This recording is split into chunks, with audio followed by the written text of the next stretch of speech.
महाराज जी, इटावा में यादव समाज के कथावाचकों के साथ चोटी काटने के अभद्रता का मामला इस समय चल रहा है, उसमें आपका क्या कहना है? बहुत सारे पत्रकारों का ये मैसेज आया मुझे, बहुत सारे चैनल से मुझे बुलाया गया, और मैं जातिगत बातों पर, मैं जातियों में नहीं बंधना चाहता।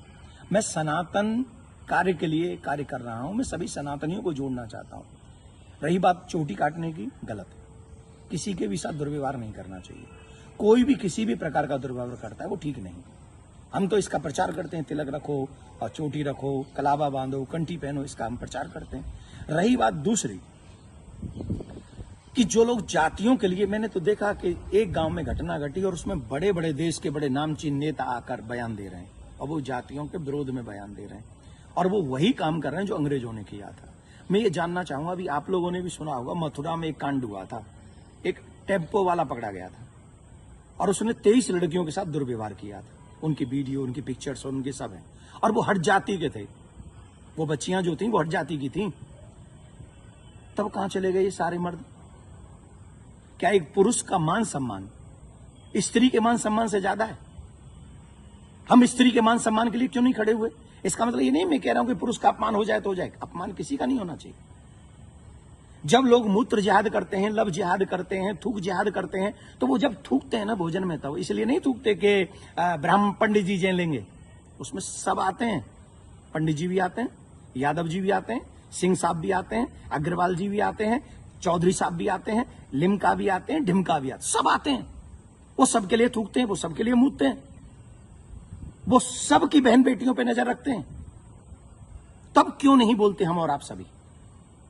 बताइए, मैं जानना चाहता हूं। ये जितने भी लोग आज विवाद कर रहे हैं, ईमानदारी से बताइए, भगवान श्री राम किस लिए आए थे? वो तो क्षत्रिय थे। भगवान श्री कृष्ण किस लिए आए? वो तो यदुवंशी थे ना। किस लिए आए थे? बताइए मुझे, जरा जवाब दीजिए, जो अपनी अपनी जातियों के जो नेता बने बैठे हैं। मैं जानना चाहता हूं आपसे, जितने भी अवतार तुम्हारे सनातन में जिन पुराणों के अनुसार हुए, जिन पुराणों के अनुसार तुम अपने आप को हिंदू लिखते हो, किसके लिए अवतार हुए थे? वो धर्म की स्थापना के लिए हुए थे, और धर्म की स्थापना करना ही हम सबका दायित्व है कि हम इस देश में धर्म की स्थापना करें, ना कि धर्म का खंडन करें। हम सबको चाहिए कि एक साथ रहकर अपने धर्म का सम्मान करें, अपने धर्म को बढ़ाएं, अपने देश को बचाएं। ये हम लोगों की ड्यूटी होनी चाहिए। और जितने भी यदुवंशी सुन रहे हैं ना, माय डियर, लिसन टू मी।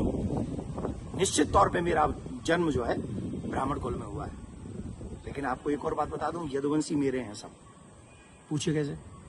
भगवान श्री कृष्ण का नामकरण जिन ऋषि ने किया था, गर्गः पुरोहितो राजन यदु नाम सुमहातप, मैं गर्गाचार्य जी का वंशज हूं। क्या मैं आपका बुरा चाहूंगा? क्या मैं जाटवों का बुरा चाहूंगा? मैं चौधरियों का बुरा चाहूंगा? मैं बनियाओं का बुरा चाहूंगा? किसी का बुरा नहीं चाहता। मैं आप सबका भला चाहता हूं और इस देश का भला चाहता हूं। अगर आपको ईमानदारी से अपने इष्ट में निष्ठा है, राम में, कृष्ण में, परशुराम में, हनुमान में, देवी में, देवता में, तो आप शास्त्रों के बताए हुए मार्ग पर चलिए और धर्म का पालन कीजिए, और उन विधर्मियों से लड़ने के लिए तैयार हो जाइए जो हमारे देश में जाति का जहर घोलकर, कई बड़े बड़े नेता हैं, जाति के नाम पे कूद पड़े। बस चुनाव की सभाओं में बोल रहे हैं, चुनाव की एक कथा, अरे तुम्हारे इस नाम पे वोट लोगे? लेकिन महाराज जी, सवाल ये आ रहा है कि ब्राह्मणों के अलावा और कोई समाज का व्यक्ति कथा कर सकता है कि नहीं कर सकता? क्यों नहीं कर सकता भाई? कथा प्रवचन कहीं भी करे। हम अपने बच्चों को कहानियां सुनाते, कथा सुनाते हैं, क्या बुराई है? हर एक जाति के व्यक्ति, मम्मी पापा, दादी दादा, नानी नाना तो अपनी ही जाति के होंगे ना। कहानी सुनाए, कथा सुनाए, कोई बुराई नहीं है। लेकिन व्यासपीठ पर बैठ के सप्ताह करना, देखिए उसकी विधा, हम शास्त्रों की बात करेंगे। यहां मैं अपनी बात नहीं करूंगा। मैं ब्राह्मण कुल में मेरा जन्म हुआ है, लेकिन कितने ऐसे कार्य हैं जो मैं खुद नहीं करता। जैसे यज्ञ कराना मैं नहीं करता, क्योंकि उसमें मेरी नॉलेज नहीं है। विवाह कराना वो मैं कार्य नहीं करता। अंतिम संस्कार में भी जो 16 संस्कारों में से एक है, मैं वो नहीं करता। जो चीज मेरे हाथ में नहीं है वो मैं नहीं कर सकता, और जो मेरे हाथ में है वो मैं कर सकता हूं। जब हम भागवत करते हैं, एक अनुष्ठान करते हैं, अनुष्ठान को अनुष्ठान रहने दीजिए। सत्संग, प्रवचन, रामायण इत्यादि हम सब करें, कौन रोकने वाला है? और कितने ऐसे लोग हैं जो ब्राह्मण नहीं है, वो भी कथा कर रहे हैं। हमारे यहाँ तो मुस्लिम भी राम कथा करके गए हैं और हमने उनको स्वीकार किया। रसखान को हमने स्वीकार किया है।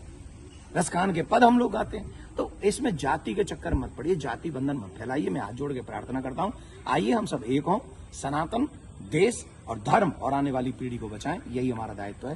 जय श्री राम। लेकिन महाराज जी एक सवाल और कि उनपे आरोप लग रहा है कि छेड़छाड़ की उस घटना में शामिल पाई गई। देखिए, न तो ये काम देवकी नंदन का है और न काम ये अखिलेश जी का और तेज प्रताप जी का है।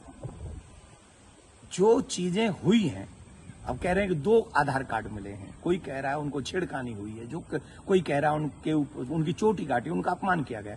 तो इसके लिए संविधान है, इसके लिए प्रशासन है, हमें बांटना नहीं है। प्रशासन अपना काम करे, जहां जो जिसकी गलती हो उसे सजा दे। पंडित जी की गलती है तो पंडित जी को सजा दे, यादव जी की गलती है तो यादव जी को सजा दे। लेकिन जो बड़े बड़े लोग हैं, जो बड़े बड़े पदों पर बैठे हैं, उन लोगों को जातिवाद फैलाकर समाज को लड़ाना नहीं चाहिए। ये अच्छी बात नहीं है। धन्यवाद।